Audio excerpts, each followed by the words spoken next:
ଷଷ୍ଠ ଗଅଁଦିଆ ପଞ୍ଚାୟତ ସମିତି ବୈଠକ ଅନୁଷ୍ଠିତ। ଆଜି ଷଷ୍ଠ ଗଅଁଦିଆ ପଞ୍ଚାୟତ ସମିତି ବୈଠକ ସଭାଗୃହଠାରେ ଅନୁଷ୍ଠିତ ହୋଇଯାଇଛି।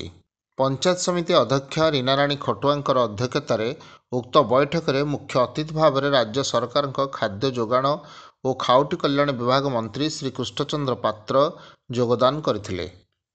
ପ୍ରଥମେ ବ୍ଲକ ପ୍ରଶାସନ ଓ ପଞ୍ଚାୟତସ୍ତରୀୟ ସଦସ୍ୟମାନେ କାର୍ଯ୍ୟାଳୟ ମୁଖ୍ୟ ଫାଟକଠାରୁ ସ୍ୱାଗତ ଜଣାଇ ସଭାସ୍ଥଳକୁ ଅତିଥିଙ୍କୁ ପାଛୋଟି ନେଇଥିଲେ। ଅନ୍ୟ ସମ୍ମାନିତ ଅତିଥି ଭାବରେ ଢେଙ୍କାନାଳ ଜିଲ୍ଲା ପରିଷଦ ଅଧ୍ୟକ୍ଷା ଅର୍ଚ୍ଚନା ପୁହାଣ, ପଞ୍ଚାୟତ ସମିତି ଉପାଧ୍ୟକ୍ଷା ମମତା ସାମଲ, ଢେଙ୍କାନାଳ ଲୋକସଭା ସଦସ୍ୟଙ୍କର ବ୍ଲକ ପ୍ରତିନିଧି ଲଳିତ କୁମାର ଦାସ, ଗଅଁଦିଆ ଗୋଷ୍ଠୀ ଉନ୍ନୟନ ଅଧିକାରୀ ପବିତ୍ର କୁମାର ବେହେରା, ତହସିଲଦାର ସତ୍ୟଜିତ ମହାପାତ୍ର ଓ ସମସ୍ତ ଜିଲ୍ଲା ପରିଷଦ ସଭ୍ୟମାନେ ଯୋଗଦାନ କରିଥିଲେ।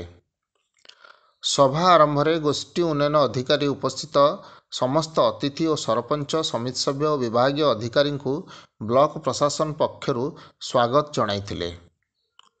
ବ୍ଲକ ତଥା ବିଭିନ୍ନ ବିଭାଗ ଦ୍ୱାରା କାର୍ଯ୍ୟକାରୀ ହେଉଥିବା ସରକାରଙ୍କର ବିଭିନ୍ନ ଜନହିତକାରୀ ଯୋଜନାଗୁଡ଼ିକର ପୁଙ୍ଖାନୁପୁଙ୍ଖ ତର୍ଜମା କରାଯାଇଥିଲା। ଯେପରି ଉକ୍ତ ଯୋଜନାଗୁଡ଼ିକରୁ ସଠିକ୍ ଭାବରେ ପ୍ରକୃତ ହିତାଧିକାରୀ ତାର ଲାଭ ପାଇପାରିବେ, ତାହା ଉପରେ ବିଭାଗୀୟ ଅଧିକାରୀମାନଙ୍କୁ ନିର୍ଦ୍ଦେଶ ଦିଆଯାଇଥିଲା।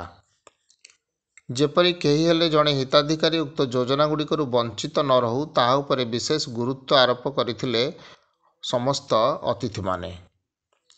ସେହିପରି କାର୍ଯ୍ୟାଳୟମାନଙ୍କୁ ଆସୁଥିବା ହିତାଧିକାରୀମାନଙ୍କୁ ଅଯଥାରେ ଯେପରି ହଇରାଣ ନ ହୁଅନ୍ତି, ତାହା ଉପରେ କର୍ମଚାରୀମାନେ ବିଶେଷ ଭାବରେ ଧ୍ୟାନ ଦେବାକୁ ପରାମର୍ଶ ଦେଇଥିଲେ ମୁଖ୍ୟ ଅତିଥି।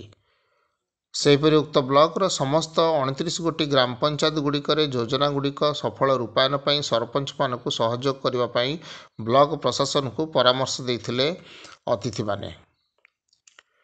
ବିଭିନ୍ନ ବିଭାଗର ପ୍ରମୁଖ ଅଧିକାରୀମାନେ କାର୍ଯ୍ୟକ୍ଷେତ୍ରରେ କୌଣସି ଅସୁବିଧାର ସମ୍ମୁଖୀନ ହେଲେ ସିଧାସଳଖ ବିଡିଓଙ୍କ ସହିତ ଯୋଗାଯୋଗ କରି ସମସ୍ୟାର ସମାଧାନ ପାଇଁ ପଦକ୍ଷେପ ନିଆଯିବ ବୋଲି ପ୍ରତିଶ୍ରୁତି ଦେଇଥିଲେ।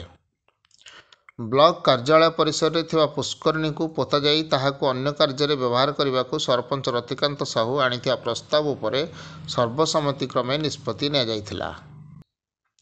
ପରିଶେଷରେ ମାନ୍ୟବର ମନ୍ତ୍ରୀ ଦଳୀୟ ମନୋବୃତ୍ତି ନ ରଖି ଉକ୍ତ ବ୍ଲକର ସର୍ବାଙ୍ଗୀନ ଉନ୍ନତି ପାଇଁ ସମସ୍ତଙ୍କର ସହଯୋଗ କାମନା କରିଥିଲେ। ଦେଖନ୍ତୁ, ଗଅଁଦିଆ ସମିତିର ଆଜି ବୈଠକ ଥିଲା। ସମସ୍ତଙ୍କର ସହଯୋଗରେ ସେ ବୈଠକ ହେଲା। ସୁରୁଖୁରୁରେ ସମସ୍ତେ ଭାଗ ନେଲେ। ସେଥିରେ ସବୁ ପ୍ରକାର ଡେଭଲପମେଣ୍ଟ କାମ କେମିତି ହେବ ସେଟା ଆଲୋଚନା ହେଲା। ରାସ୍ତାଘାଟ, ପିଇବା ପାଣିଠୁ ନେଇକିରି ବାସଗୃହଠୁ ନେଇକିରି ସବୁ ଜିନିଷ ଉପରେ ଚର୍ଚ୍ଚା ଆଲୋଚନା ହେଲା। ଆଉ ଗମ୍ଭୀର ଉପରେ ଆଲୋଚନା ହେଲା। ଭାବୁଛି ସମସ୍ତଙ୍କ ସହଯୋଗ ଅଛି। ବ୍ଲକର ଡେଭଲପମେଣ୍ଟ କାମ ପାଇଁ ସମସ୍ତେ ହାତ ଲଗାଇଛନ୍ତି ଏବଂ ମୋର ମଧ୍ୟ ସହଯୋଗ ପୁରା ରହିବ। ଏ ଅଞ୍ଚଳରେ ଯେଉଁ ରୋଡ଼ ଯେଉଁଟା ଅଛି, ଜଙ୍ଗଲ ରୋଡ଼, ମାନେ ଧନିଆ ନାଳଠୁ ଖଙ୍କିରା 4-5ଟା ପଞ୍ଚାୟତ ନିର୍ଭର କରୁଛନ୍ତି, ତାକୁ ଖୋଲିବା ପାଇଁ ଆଜି ନିର୍ଦ୍ଦେଶ ଦିଆଗଲା। ସେ କାଲିଠୁ ଖୋଲିଯିବ। ଆଗରୁ କହିଥିଲି ବି, ଡିଏଫଓ ମଧ୍ୟକୁ କହିଥିଲେ, କିନ୍ତୁ ଆଜି ନିର୍ଦ୍ଦେଶ ଦିଆଗଲା ସରକାରଙ୍କ ତରଫରୁ ତୁରନ୍ତ ସେ ରାସ୍ତା ଖୋଲିବା ପାଇଁ। କାଲିଠୁ ମୁଁ ଭାବୁଛି ଖୋଲିଯିବ। ତେଣୁ ବ୍ଲକରେ ଯେତେ ଡେଭଲପମେଣ୍ଟ କାମ ତାକୁ ତ୍ୱରାନ୍ୱିତ କରିବା ପାଇଁ ଆଜି ଡିସିସନ୍ ନିଆଗଲା।